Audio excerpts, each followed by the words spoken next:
To me, what's exciting about Directions in Pharmacy is that it's meant to take a deeper dive into the issues. What are the sorts of things we need to be thinking about next year, the year after that, the year after that? What sort of strategies and awareness of fundamental changes within the profession and the marketplace do we need to be aware of so that we can plan strategically over the next couple of years? And so we try to ask the authors that are contributing to Directions in Pharmacy to be thinking about, if you could fix one or two or three things within the health system today that you have a passion about, that you think are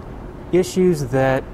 are important to decision makers, to policy makers, to those that are interested in sitting down and absorbing a particular issue for an extended period of time.